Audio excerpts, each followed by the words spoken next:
bearded man here. The man, the myth, the legend. Da, da, da.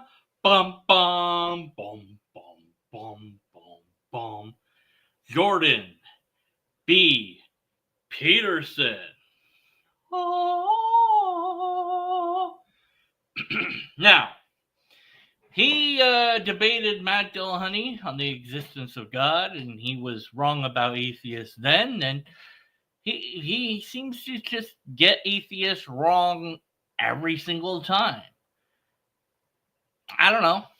So here he is, getting atheists wrong again. Let's check it out.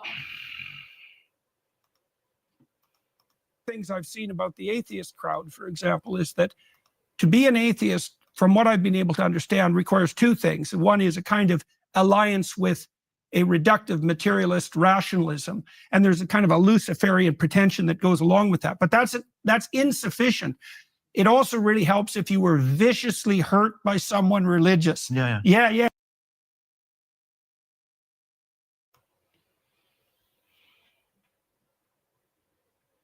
Wow. Why are you smiling at that second part there? I was just wondering. Why do you seem so happy about that? I mean, wouldn't you be sad that somebody had been hurt by somebody religious? It also really helps if you were viciously hurt by someone religious. Yeah. And so if we let's delve into the nature of power a bit. Okay, so that's, as far as I can tell, really all he has to say about it. I just don't know why he seemed so happy about the notion that somebody had been hurt by somebody religious. Other than that, I have seen some apologists, some theists, appear gleeful when they think that they're right. So maybe that's it. I don't know. The reductionist materialism, whatever he said there at the start, I don't even know what that is. So I don't recognize that. I don't think that my view of reality is reductionist, nor is it materialist or naturalist, although maybe I am those things to some degree. I don't commit myself to those labels because, as I understand it, and I could be wrong, the label materialist or naturalist carries some baggage that I'm not willing to carry. I could be wrong about these labels. I don't think there's anything wrong with having them if you want to, but as far as I understand these labels, the materialist / naturalist says, or would say, at least as defined, all there is the material or the natural. But I'm not comfortable saying all because it's a superlative. And I don't know about all. I don't know about everything. I only know about what I know about, which is a limited amount of things.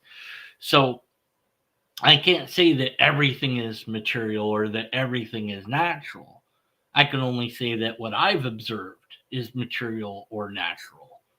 And I don't know if there's really a significant difference between the two. Hi, Pete himself. He showed up in chat, so I said hi. Later, let's put him up there so people know. Okay. So I don't have those labels. So I'm not adhering to a materialistic framework.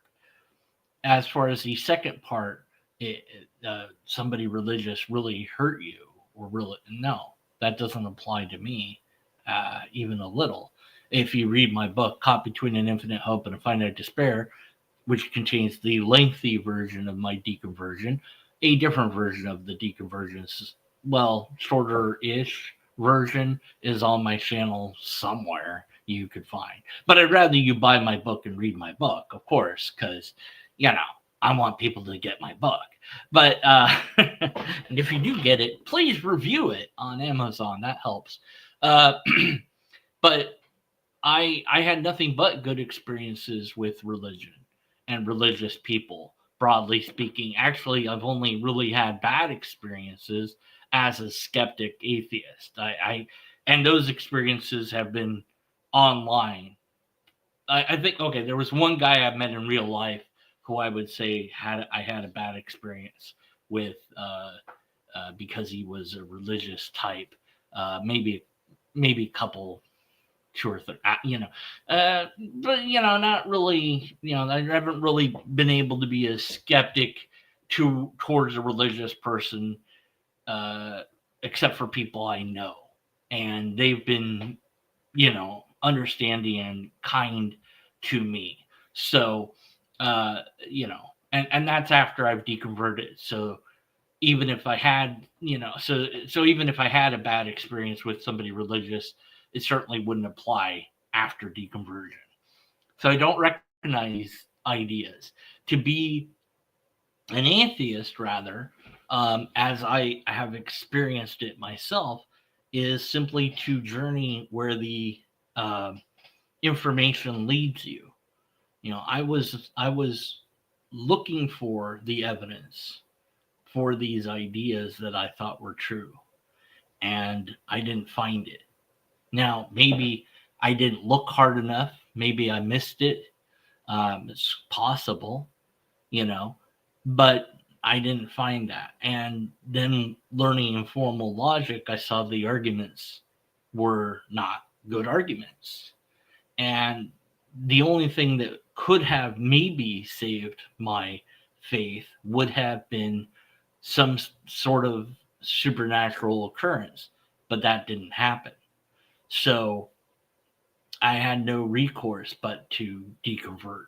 I didn't want to, it just happened. Um, what is God? I don't know. Depends who you ask, really. Different people of different religions have different ideas of what God is and how God works. And even people from the same religion have different ideas of what God is and how God works. Hi, the web expert. Yes, my face is indeed deconverted. There's a 5x5 Rubik's Cube. I know there was a 4x4, but I didn't know there was a 5x5, but I saw one. Sent you a picture of it. Anyways, I don't know. We should be fans of Rubik's cubes, or he was. Well, maybe not as much as his friend, but at any rate, you didn't need to know that. Nobody needed to know that. It was irrelevant. I don't care. Jordan Peterson's irrelevant. So he's just wrong. There's nothing more to say to that, and that's the only relevant part of that clip, as far as I can tell. That's about atheism.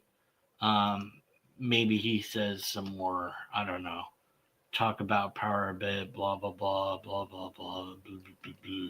Yeah, okay. So, yeah, nothing else about atheism. I guess that is oddly labeled as atheism in that chapter, seen as how he just says, well, to be an atheist, you have to be a reductive materialist. Reductive. Interesting. I guess I could consider that a poisoning of the well. So to be a theist, you have to be a reductive spiritualist. Like, what does reductive add to the conversation, really? Even if it was true, which I don't think it is. And my experience, though, is extraordinarily limited scope, so it's appealed to a minority of atheists. The atheists I know tend to not be reductive in what they do explore about reality. They want to know stuff about it, and some know a great deal, others know different things and aspects about reality that different people know about and can talk about. So that's not reductive. the the idea of God, since it's so flexible and malleable, is certainly an interesting one to me. That's not reductive. I just don't believe it's anything more than an idea. And so I think to believe that it is more requires something that I can't just turn on, which is faith. I can't simply flip a switch in my brain and say, okay, accept this by faith. Um, and I don't, and even if I could, I don't think that I'd want to. I want facts. And if I have facts, I can't have faith. There's no room for that. So, I don't see the value in believing something without evidence that it's true. Well, at least in terms, I mean, certain things, I guess, there's some value, maybe you hope for tomorrow to be better than today. There's some value in that. But you're still rational about it. It's not like you shouldn't bet money that tomorrow is going to be better than today or something like that, And yeah, I mean, gambling is essentially faith-based in a way. You could have faith that the next roll of the dice is going to be in your favor, and you could bet a large money on it. I was watching this collection of people who lost it all gambling. This guy was playing online roulette. What an interesting phenomenon that is. I mean, just watch a thing looks like it's spinning and the ball looks like it's stopping, but it's all computer controlled. So who knows how random it really is. But he was up. He had, 1,000 something, 1,000,000. It was like, wow, that's a lot of money. Stop now. And he's like, I'm betting 800. Maybe I can crack 1,000,000. Maybe I can crack half. I'm like, dude, you've got 100,000. You've got 100 followed by 3 zeros. 100,000. That's more money than I've never had that amount of money in my life. I almost had 9,000 at one point. So my goal is to get over 9,000 money, and then I'll be happy with that. But then I'll spend it, and then it won't be there. But at any rate, he didn't stop. He was like betting 800. And, I lost. I'm going to bet even more now, which of course is a gambler's fallacy, and he kept losing and losing and losing and losing. And so he should have cashed out. In fact, he said, I should stop, but he kept going. And so that, took some, you could say, faith that he had faith he was going to beat the system and win.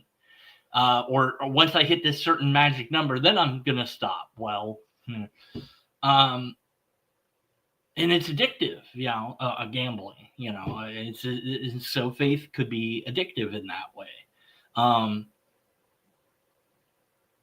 And belief can be good or bad or maybe benign. Maybe it's neither good nor bad.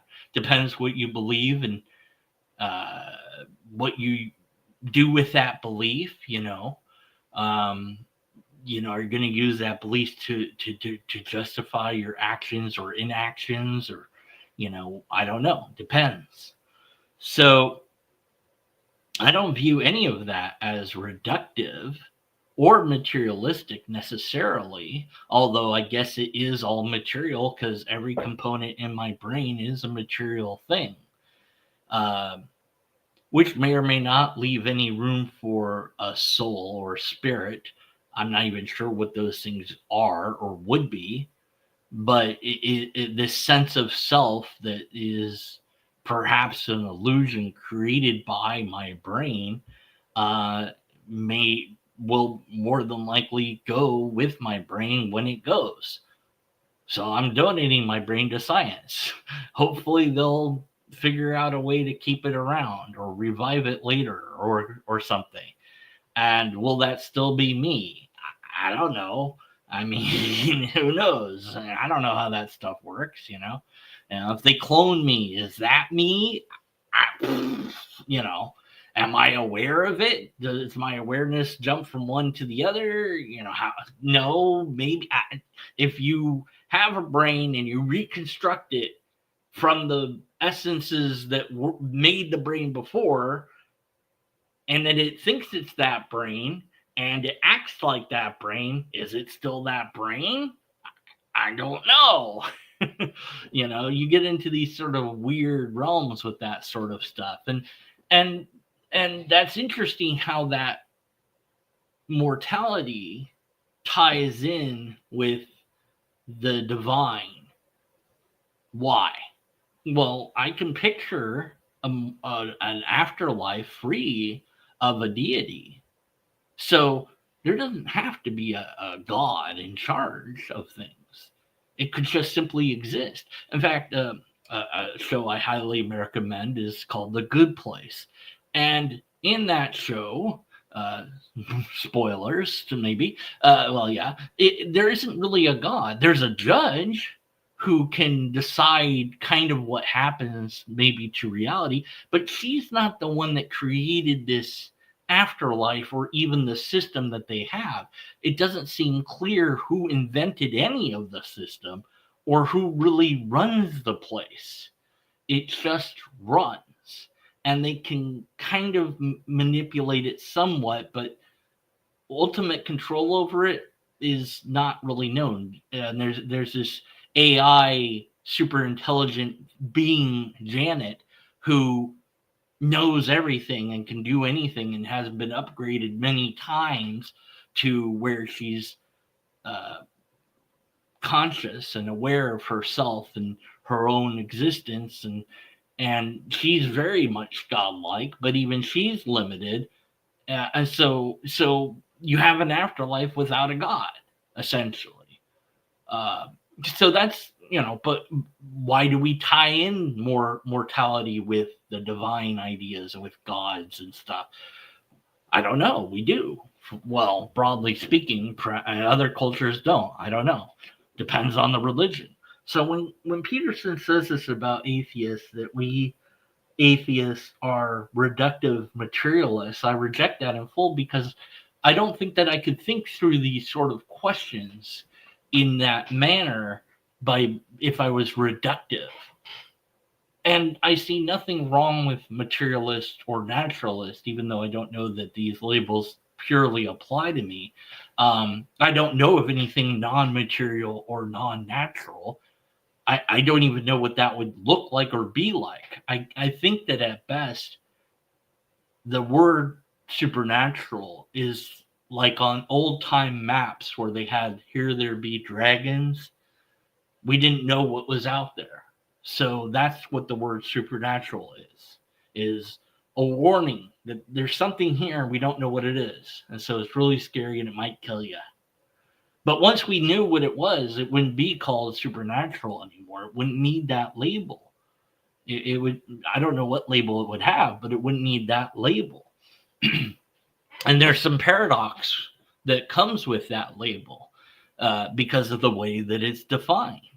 And it's not defined very well. And so you go, well, the definition of the idea comes from what? Well, it comes from people. The idea itself appears to be an idea and nothing more than an idea. That there's a supernatural anything is not a provable thing. And if it could be proven, then it wouldn't be supernatural, which really makes it into magic in a way. However you want to spell magic, if it's just MAGIC or MAGIK, although that's a specialized version of it, I don't know. But, well, does this sound reductive, Peterson? And materialistic, okay, whatever. Materialistic, okay, well, I don't know. But what reasons should I have to think that there is more than the material? And even when thinking about concepts like logic itself, and I've talked about this in other videos, with what non-physical means. And it is a complicated idea because the laws of logic are not physical in one sense, but they are physical in actuality because they're in our brain. So that makes them physical because our brain is physical. But before we humans existed, and before there was an earth, and before there was much of anything, there was still the laws of logic. And now, as we get closer to the T1 point of the universe and the heat temperature starts going up to the Planck temperature where it's super hot, maybe the laws of logic don't apply. But I don't really think that that's necessarily true. But who knows? Because physics is different, so the universe is different, and when things are different, you're going to need different logic to talk about that. And so it's hard to map what logic would look like. But the law of identity, at least, should be true, but not necessarily. A equals A might not be true when things are really, really hot, because something might become something else. Well, then it's not A. If it's A and then it's not A, then it's some other thing. And it's like, well, but if A can become B and then A again, and there's no difference between the two, then what is that? I don't know, and so you would need a different language maybe to describe that realm. So is that reductive? Is it material? No, because I'm referring to laws or rules that govern the nature of reality. And those rules, laws, aren't physical, but they're not supernatural, but they're not anything except for a description of this is what reality is like. Maybe the only rule that you need is no paradox allowed. At the very least, you need that rule. Well, where does that rule come from? Where does that law come from? It doesn't come from anywhere. It just is. Is that spiritual? No, it's not spiritual. It's an axiom. It must be. It can't not be. And whether there's a God or not, it has to follow that rule. It can't not follow that rule because paradox isn't allowed. That's just the true nature of reality. The core component of reality is based on that one rule. And then there's other rules that come about, or other laws, whatever you want to call it, rule, law, whatever. Law is the technical term, but whatever. So is that reductive, Peterson? Because, it doesn't sound in my own ears to be reductive, but to suggest that to be an atheist, I can't be spiritual. Ooh, well, some atheists are. Some atheists are spiritual. Some atheists are Wiccans or Buddhists, and that certainly is spiritual. I don't know what spiritual really means per se. I take joy in music and dance and movement and many things. Is that spiritual? To be an atheist, you could believe in the spirit and the soul and an afterlife and whatever else. As long as the thing wasn't God, you would technically be an atheist. So you're the one reductiving what atheist is to this constrained idea, Peterson.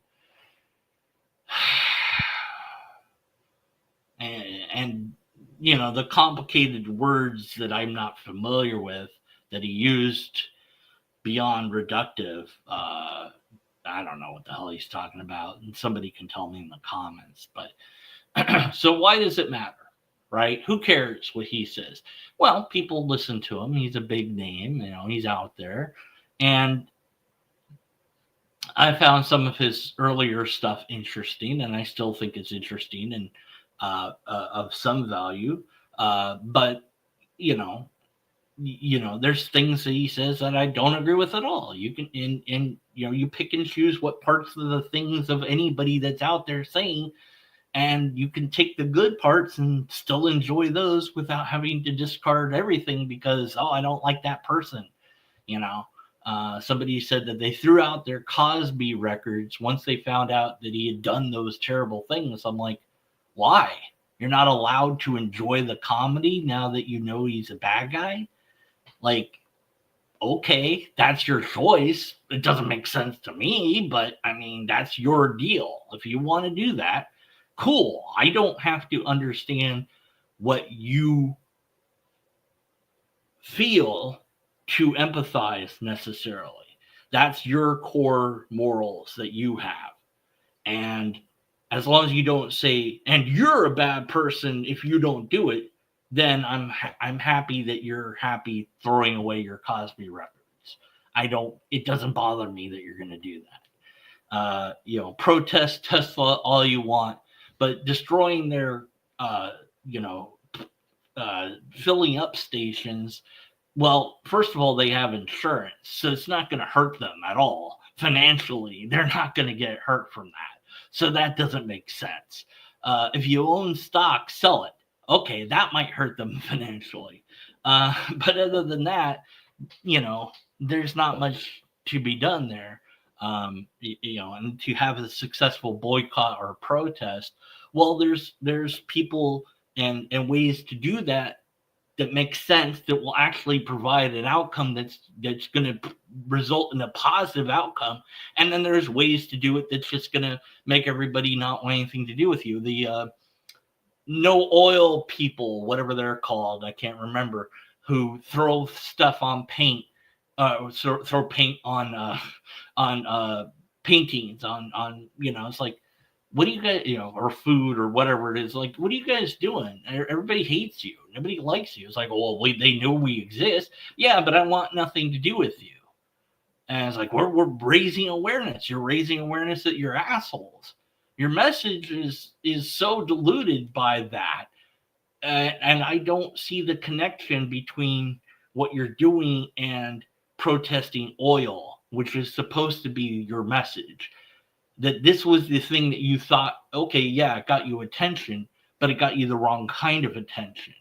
And so your message is dead because I don't care about your message because you're an asshole. So you didn't think that through, So is there a better way to protest where you will get attention, but people will side with you? Let's find out what that looks like. Let's try that. People would tie themselves to trees or whatever to block forests from cutting down the trees or whatever. And that got attention, and usually positive attention, because it's one or a few people standing up to the corporation, and it's like, wow, they're putting their lives on the line for this. They're actually doing something that directly relates to the thing that they're trying to protect. That makes sense. What does a painting have to do with oil?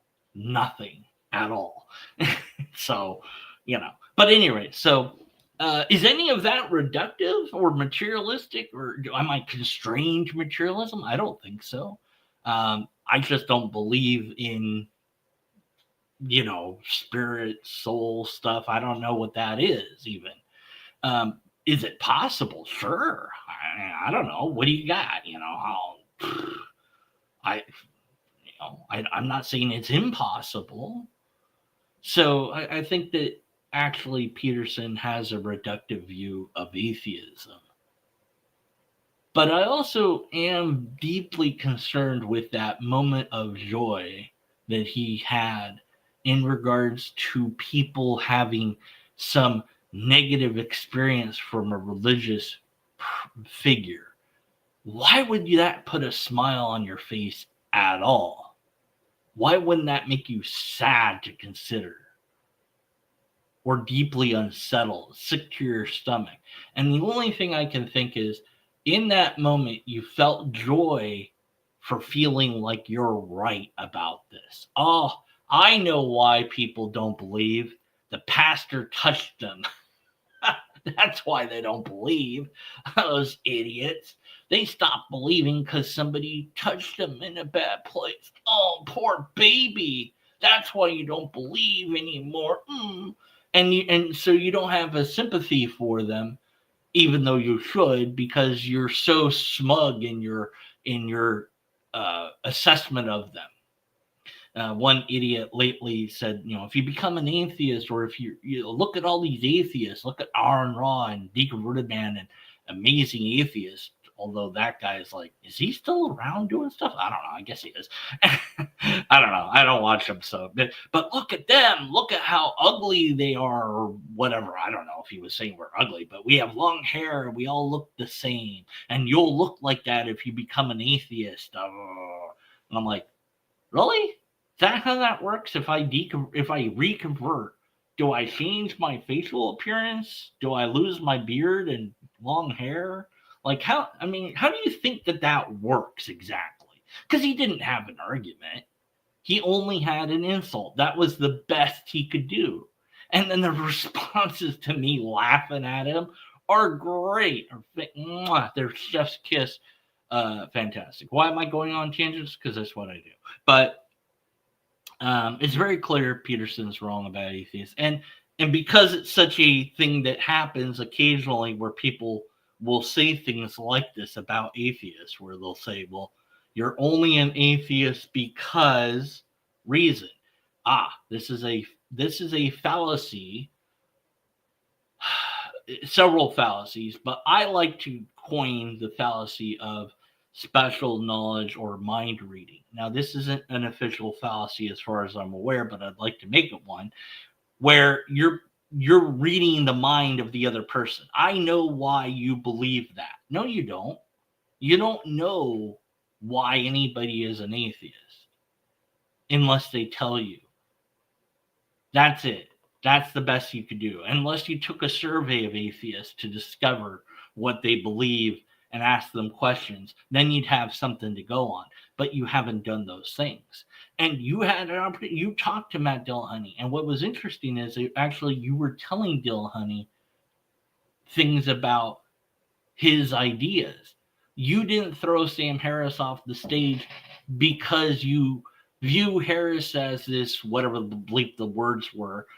And Dillahunty's like, no, I don't view him as this thing, you know. And then he explained why he didn't throw the guy off the stage. And I would have been, now if it had been me, I would have been like, well, Peterson, if throwing somebody off the stage will convince you I'm an atheist, I will throw you off the stage. Then I'm an atheist, I guess. Like, we know that people exist that will disregard morals and treating others in a weird, wacky way. So does that, if I have to throw you off the stage to convince you I'm an atheist, I'll do it. So do you want me to throw you off the stage? Well, no, I don't. Well, how about I smack you across the face a few times? Would you want me to do? I'll do it just to prove that I'm an atheist to you, if that's what it takes. Or maybe you can just take my word that I really don't believe in God. Well, you act like you do. What do you mean? Well, because you behave like people matter. What does that got to do with God? Well, because you treat people in this nice way or something. I'm like, treating people in a nice way has nothing to do with God in my view. That's your beliefs, not mine. So you constantly assert your beliefs onto that other person. That's special knowledge. That's a mind reading fallacy in my book. And speaking of books, it is in my book, which is called Logic and Morals. So I outline that fallacy. Although I don't really use that fallacy in the book, I was like, well, where else am I going to put this? I don't know. So it's in there. Was there particularly? Yes. Yes. It's in the description. The OV is in the description, and the time index for it is also there. And it's a very quick moment. I mean, I can play it again, just so that we can, recap it. I suppose might be a valid thing to do at this point, because I was just kind of going on and on. Nobody knows what the hell I'm talking about. So 103.50. Let's get to that. 103.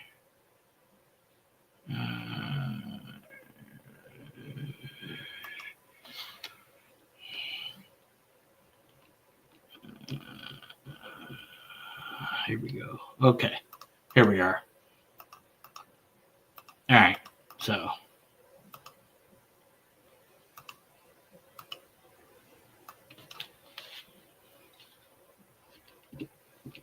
about the atheist, very, very important, because I do really think, like, one of the things I've seen about the atheist crowd, for example, is that to be an atheist, from what I've been able to understand, requires two things. One is a kind of alliance with a reductive materialist rationalism, and there's a kind of a Luciferian pretension that goes along with that. But that's insufficient.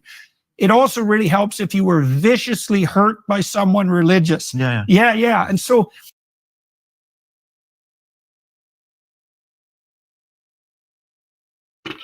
help if I muted myself, wouldn't it?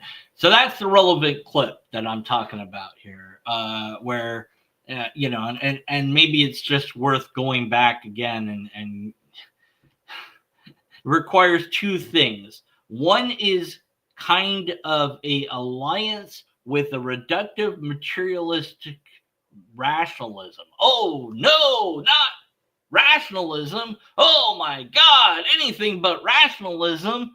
Oh, well, if you're not rational, then what are you? Irrational. So, yeah, go ahead and accuse me of being rational all you want. Reductive materialist, I reject. Alliance with the reductive materialist rationalism, whatever the fuck that means. And there's a kind of, what's he Luciferian. Luciferian. What the fuck are you talking about there? Oh, it's not on screen. Here, get on the screen, you stupid thing. What? Lucifer? What? Oh. Hold on. What? Pretension that goes. Luciferian pretension that goes with it. What the fuck? I don't know. I don't even know what that is. I'd have to look that up. I don't know what he's talking about. But I reject it, whatever it is. I honestly have no idea what Luciferian pretension. Well, I understand that word, but Luciferian. What do you mean, devil? Or do you mean Luciferian? Belief system that venerates the characteristics associated with Lucifer, often seen as Lightbringer, which I have a book called The Lightbringer, Destroyer, Liberator, rather than the traditional depiction of the devil. Oh, of course, atheists are devil worshippers. Oh, okay, yeah. Well, that makes sense. Of course, yeah. Why not? Why not? You've already poisoned the well, so might as well. You know, in for a penny, in for a pound. Might as well.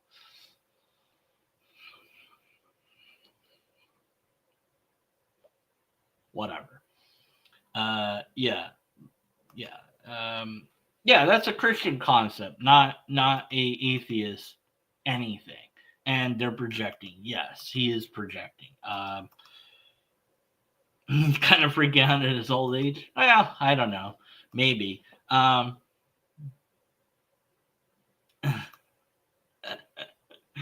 I were too tired, I'd be a bicycle. Yes. Good night. He went to bed. I don't know when. All right.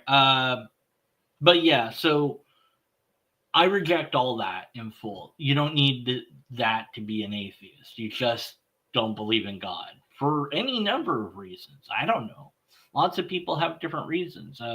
And through the interviews I've had and through listening to deconversion stories, it seems to be the majority is thinking their way out, not feeling their way out. And a very small minority had some bad experience, and that's why they left church. But they didn't deconvert necessarily because of those bad experiences. But those bad experiences didn't help the matter. But again, that weird gleeful moment is just, I don't know. I'm analyzing that because, well, what else are we going to do? So yeah, that's it. Peterson's wrong.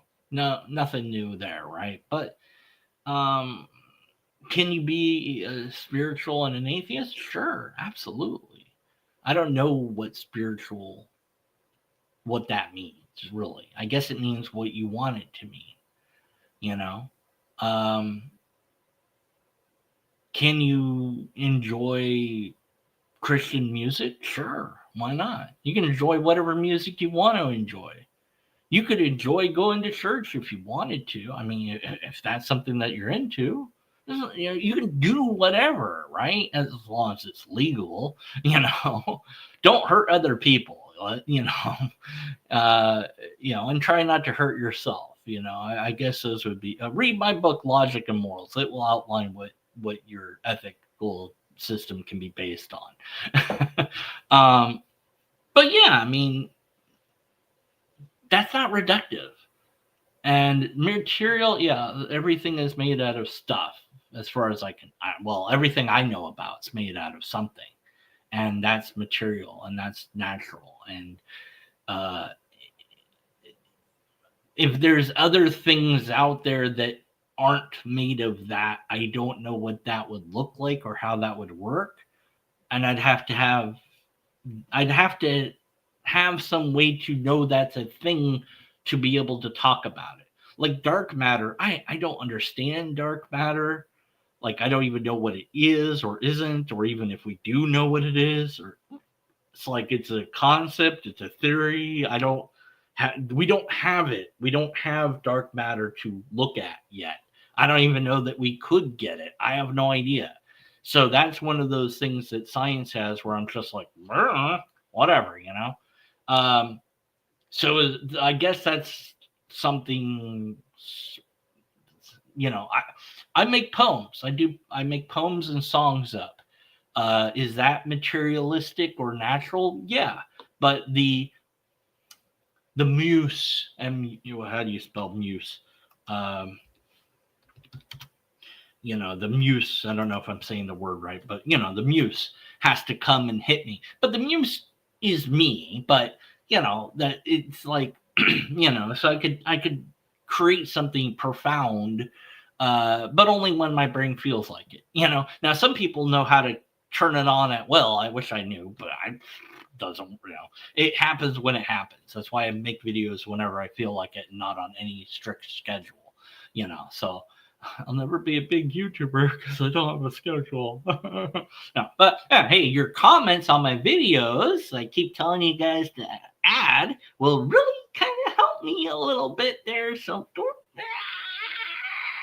Anyways, I tell you guys to do it, and you're like, you don't do it. You chat. You're chat. I love that people chat, but it doesn't matter for YouTube.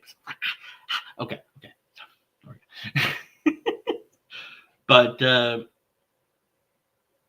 only bad experience Pete himself had was people being hypocrites and God not answering prayers. Right. Yeah. Well, there's the whole 8-ball God of like, well, he'll say yes, no, or wait. Yeah, sure. And so will an 8-ball. So, yeah. Of course, metadata studies on prayer show that it does nothing as far it does as good as chance does. So it doesn't seem so intercessory prayer where you're asking for something to change doesn't seem to have any net outcome. Now it might make you feel better, and maybe if somebody asks to pray with you, that might make them feel better. But I think that kind words can also do that, and holding somebody's hand can do that on its own without needing to say anything particular. But it will help them. I'd pray with somebody. I don't care. It doesn't matter to me. Sure, if it makes you feel good, I'm not going to say anything dishonest though, because my duty's to the truth. I'd be like, well, to anything that might be listening out there, my friend here, my loved one needs your help. So if you could do that, that'd be great if you have the power to do so, or something like that. I don't know. I'd try to, I'd be honest, but I'd attempt to pray with them and do so in a loving, caring way if they really asked me to and were genuine about it. It's matter only darker. Yes. But yeah. So, anyways, so I don't know. I don't see myself as reductive anything. And actually, I see that on the other side. I see that people can be rather reductive with God. They think that God has to be constrained to a certain idea. It's like it has to be this type of God or it can't exist. And then they start viewing the Bible that it has to be this way. Like the flood, it says the world, so it has to be the whole world. No, when they wrote the world, they didn't mean the world. They meant their world. And actually, in the original language, it becomes clearer that that's what they mean. So you're constraining unfairly it based on your English idea of what it says and thinking that it has to be viewed in a certain way. And I'm like, what matters is not that the event even happened. Maybe that's not the point at all. Maybe the point is the story. Maybe that's more important. What lessons the story tells you is more important than it actually happened. And they go, no, it has to have actually really happened. I'm like, well, you're constraining God now. You're telling God what it has to be. You've constructed a God in your head rather than allowing God to be whatever it is and accepting it, not just what's on the printed page, but deepening that understanding by adding what reality presents itself to us in the sciences and accepting that as well and saying, well, this obviously has to be some metaphor because we know that, or localized flood. And okay, cool. There's still a thing that you can believe in, but now your idea of it is greater than it would have been if you had constrained it. So I think that all too often theists constrain God. And I'm like, if God is real and you're supposed to have a relationship with it, why can't you learn something new about God that you didn't know before? Certainly you can learn something new about somebody that you're in a relationship with, whether that's a romantic or a friend or family or whatever. Every relationship, you're bound to learn something new about that person. And are you going to go, oh, no, that can't be you. You have to be like this. It's like, what? So accept that if there's a God and if any of it is revealed by any scriptures or anything out there, book or non-book or whatever, let it be what it is, not what you think it is, right? And as a skeptic, that's kind of my thing. It's like, I don't even know that people know what God is. And so if there's a God, I don't even know that I would know when I saw it, but maybe I will know. I don't know, or maybe it will know and it will tell me, or how, and that is pretty dang open-minded and non-reductive. So eat it, Peterson. Yeah, exactly. If praying makes you feel better, have at it. Just don't force it. Yeah, exactly.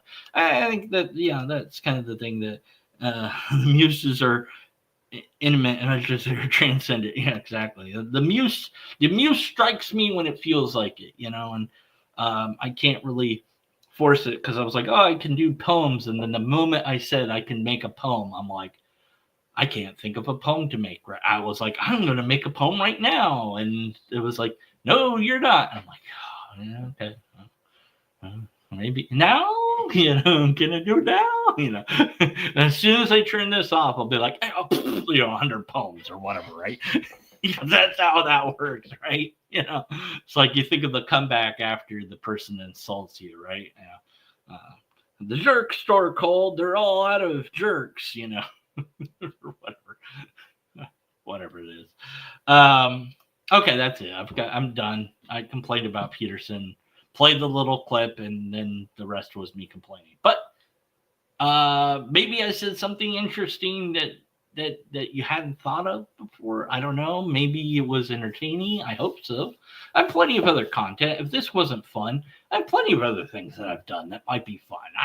I've deconverted band where I did a bunch of songs. Well, actually, other people did the songs. I wrote the lyrics, though, and I have lots of playlists and stuff to check out, and I have 3 books you can buy and read. So there's all that, and then there's my blog that I sometimes post on. And so, yeah, there's plenty of stuff I've got if you didn't like this. But if you did like this, post a comment, and and thanks for watching. Roses are red, violets are blue. Add any line after that, and now it's a poem. Okay, let's try it. Roses are red, violets are blue. Violets are blue.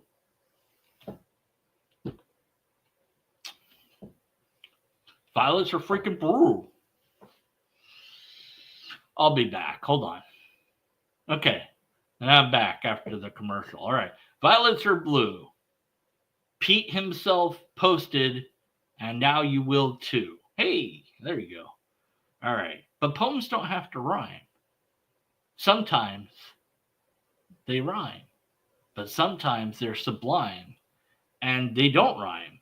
I was going to hit the end stream button because I have expended a lot of time, but now I feel like a rhyme.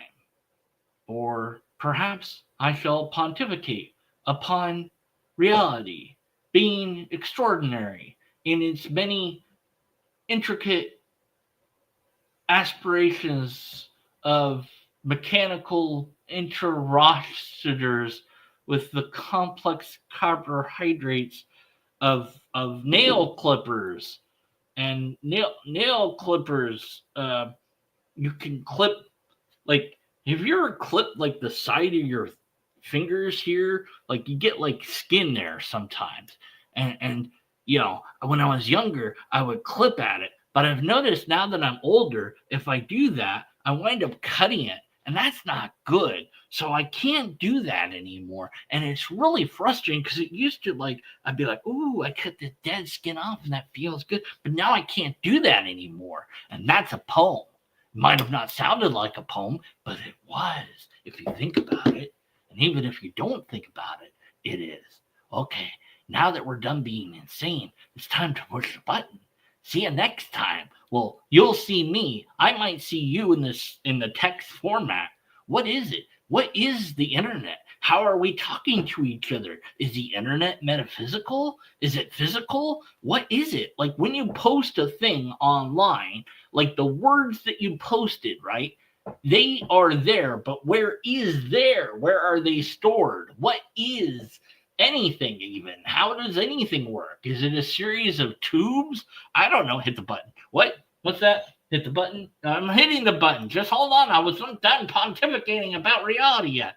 And the greatest series of tubes, and then, like, and then people post. Gerald Osteen post. I do know who that is, but he's never posted before, and he posted just now in chat. And then you hold up a mason jar, and people didn't expect you to hold up a mason jar. Hit the button. I don't want to hit the button. You can't make me hit the button. Be skeptical. Hit the button. Until next time. Hit the button. I don't want to hit the button. You hit the button. You button. You. Who am I talking to? My pretend invisible producer that doesn't exist. That's who. All right. Anyway, so until next time, be skeptical. And after that, be skeptical. Oh,